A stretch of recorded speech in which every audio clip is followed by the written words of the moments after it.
নমস্কার। আশা করি আপনারা সবাই খুব ভালো আছেন। কুকিং অ্যান্ড মাই ভিলেজ চ্যানেলে একটি নতুন পর্বে আপনাদের সবাইকে স্বাগত জানাই। প্রতিদিনের মতো আজকে আবারও নতুন রান্নার ভিডিও নিয়ে আপনাদের সামনে চলে এসেছি। আপনারা ভিডিওটি অবশ্যই শেষ পর্যন্ত দেখতে থাকুন। আশা করি রান্নার ভিডিওটি আপনাদের ভালো লাগবে। আর আজকে বানাবো মুচমুচে ধনিয়া পাতার পকোড়া। তাই ধনিয়া পাতা তোলার জন্য চলে এসেছি বাগানে। বাগান থেকেই আজকে ভিডিওটা শুরু করলাম। আর আমাদের বাগানে প্রায় সব রকমের সবজি রয়েছে। বিট গাছগুলো তো মোটামুটি বেশ ভালোই হয়েছে, আর বিটগুলো এখনো কিছুটা বড় হবে তাই তোলা হয়নি। আর এদিকে দেখতেই পাচ্ছেন শসা গাছ, ওলকপি, ফুলকপি, ব্রকলি সব ধরনের গাছ হয়েছে। আর পালং শাক, ধনিয়া পাতার গাছগুলোও ভালো হয়েছে। আর সর্ষে বাগানটা তো দেখে বুঝতে পারছেন কতটা দেখতে ভালো লাগছে এই পড়ন্ত বিকেল বেলায়। আর পুরো বাগান ফুলে ভরে আছে। কথা বলতে বলতেই চলে এসেছি ধনিয়া পাতা গাছের কাছে। দেখতেই পাচ্ছেন ধনিয়া পাতা গাছগুলো বেশ ভালো হয়েছে। আর আজকে সন্ধ্যাবেলা মুচমুচে পকোড়া বানাবো, তাই বিকেল থেকেই ধনিয়া পাতা তুলতে বাগানে চলে এসেছি। সন্ধ্যার সময় চায়ের সঙ্গে মুচমুচে তেলে ভাজা জাতীয় কোনো খাবার থাকলে পুরো জমে যায়। তবে এই তেলে ভাজা জাতীয় খাবার বেশি খাওয়া ভালো নয়, পরিমিত পরিমাণে খাওয়াই ভালো। কথা বলতে বলতে আমি ধনেপাতাগুলো তুলে নিচ্ছি পকোড়া বানানোর জন্য।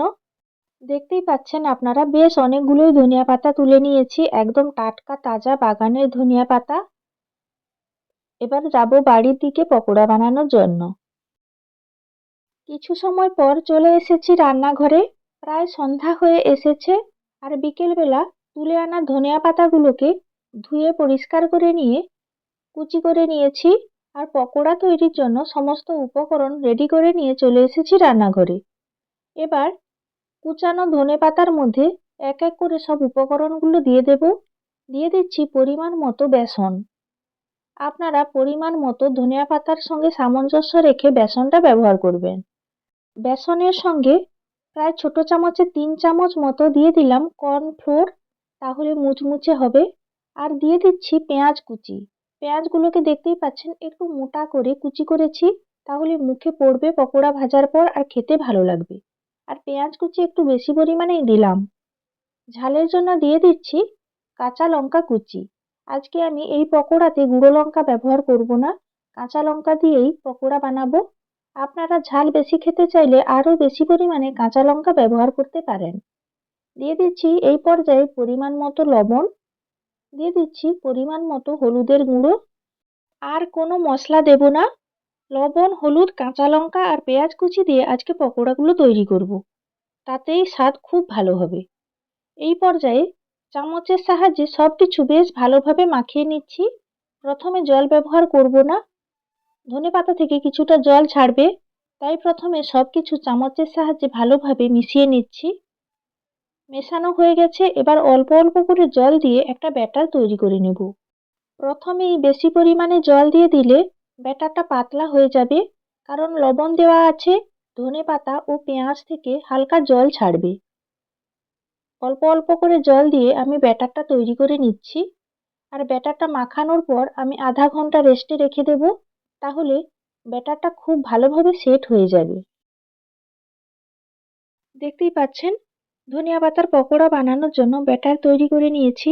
আর ব্যাটারটা মোটামুটি একটু ঘন রেখেছি, পাতলা করিনি। এই পর্যায়ে আধা ঘন্টা আমি রেস্টে রেখে দেব। প্রায় 30 মিনিট পর ফিরে চলে এসেছি। আর ব্যাটারটা খুব ভালোভাবে সেট হয়ে গেছে। দেখতেই পাচ্ছেন যেভাবে আমি ব্যাটারটা মাখিয়েছিলাম অনেকটাই পাতলা ভাব চলে এসেছে। আর খুব বেশি পাতলা করব না, আর খুব বেশি ঘনও করব না পকোড়া ভাজার জন্য। এই রকম মিডিয়াম ভাবে আমি ব্যাটারটা মাখিয়ে নিয়েছি।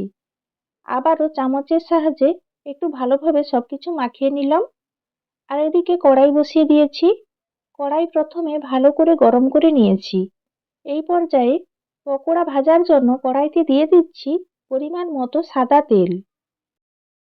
কড়াইতে তেল ভালোভাবে গরম হতে থাক। সেই সময়ের মধ্যে আমি পকোড়া ভাজার জন্য ব্যাটারের মধ্যে দিয়ে দিচ্ছি পরিমাণ মতো কিছুটা কালো জিরে। আর তেলে ভাজাতে কালো জিরে দিলে তেলে ভাজাগুলো ভাজার পর কালো জিরে মুখে পড়লে খেতে বেশ ভালো লাগে। কালো জিরে দিয়ে বেশি সময় মাখিয়ে রাখলে ব্যাটারের মধ্যে পকোড়াগুলো তেতো লাগতে পারে, তাই আমি পকোড়া ভাজার আগের মুহূর্তে কালো জিরে দিয়ে দিলাম ব্যাটারের মধ্যে। আর দেখতেই পাচ্ছেন মিডিয়ামভাবে ব্যাটারটা তৈরি করে নিয়েছি, আর এইভাবে ছোট ছোট করে পকোড়ার আকারে ভেজে নেব। এদিকে তেল খুব ভালোভাবে গরম হয়ে গেছে।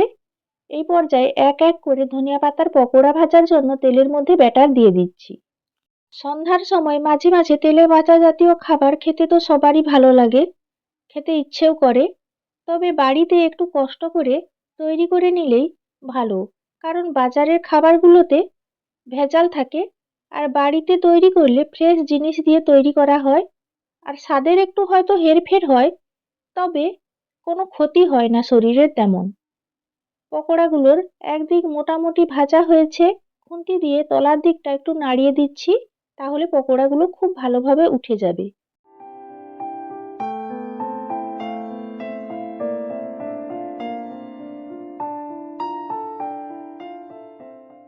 পকোড়াগুলোর একদিক মোটামুটি লাল করে ভেজে নিয়েছি। এবার পকোড়াগুলোকে ধীরে ধীরে উল্টে দিচ্ছি। আর এই পকোড়া ভাজার সময় আপনারা প্রথমে তেল ভালো করে গরম করে নেবেন, তারপর মিডিয়াম আঁচে পকোড়াগুলো একটু সময় নিয়ে ভাজবেন। তাহলে পকোড়ার ভেতরের দিকটাও খুব ভালোভাবে ভাজা হবে আর বেশি মুচমুচে হবে। পকোড়াগুলোকে ধীরে ধীরে আমি উল্টে দিলাম। এইভাবে উল্টে পাল্টে পকোড়াগুলোকে লাল করে আমি ভেজে নেব।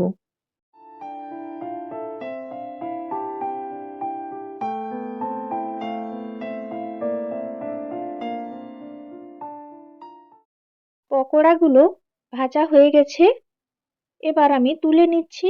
আর প্রথমে আমি তেল ঝারিয়ে নিচ্ছি ভালো করে ঝাড়ার সাহায্যে। আর পকোড়াগুলো কতটা মুচমুচে হয়েছে আওয়াজ শুনেই আপনারা বুঝতে পারছেন।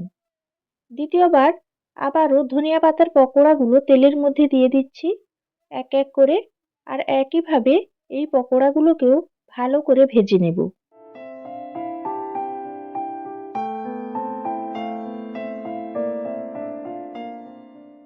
পকোড়াগুলো দেওয়ার পর আপনারা সঙ্গে সঙ্গে উল্টে দেবেন না, কিছু সময় অপেক্ষা করবেন। একদিক মোটামুটি লাল কালার এলে তারপর পকোড়াগুলোকে উল্টে দেবেন। দেখুন পকোড়াগুলোর একদিক মোটামুটি লাল কালার চলে এসেছে। এই পর্যায়ে পকোড়াগুলোকে আমি উল্টে দিলাম। আবারও কিছু সময় এই দ্বিতীয় পিঠ ভালো করে ভেজে নিয়েছি। দেখুন পকোড়াগুলো খুব ভালো কালার এসছে, লাল করে ভেজে নিয়েছি। আবারও তেল ছাড়িয়ে পকোড়াগুলোকে আমি প্লেটের মধ্যে তুলে নিচ্ছি। পকোড়াগুলো দারুণ মুচমুচে হয়েছে। সন্ধ্যার সময় চায়ের সঙ্গে খাওয়ার জন্য তৈরি হয়ে গেছে ঝাল ঝাল আর গরম গরম মুচমুচে ধনিয়া পাতার পকোড়া। দেখতেই পাচ্ছেন আপনারা, আর দেখে তো জিভে জল চলে আসছে। আপনারা বুঝতেই পারছেন। আপনারাও বাড়িতে এইভাবে ধনিয়া পাতার পকোড়া তৈরি করুন, সান্ধ্যকালীন চায়ের আড্ডা পুরো জমে যাবে। আজকে আমি নিয়েছি বাড়িতে তৈরি করা দেশি চালের মুড়ি, দেখতেই পাচ্ছেন। আর দেশি চালের মুড়ি দিয়ে গরম গরম পকোড়া দারুণ লাগে। আর সঙ্গে নিয়েছি একটা বড় সাইজের কাঁচা লঙ্কা। গরম গরম পকোড়া দেখে আর লোভ সামলানো যাচ্ছে না। এক কামড় করে কাঁচা লঙ্কা কেটে খেতে হবে, আর পকোড়া আর মুড়ি দারুণ লাগবে খেতে। আর পকোড়াগুলো একদম মুচমুচে হয়েছে। আশা করি পকোড়া তৈরির ভিডিওটি আপনাদের ভালো লেগেছে।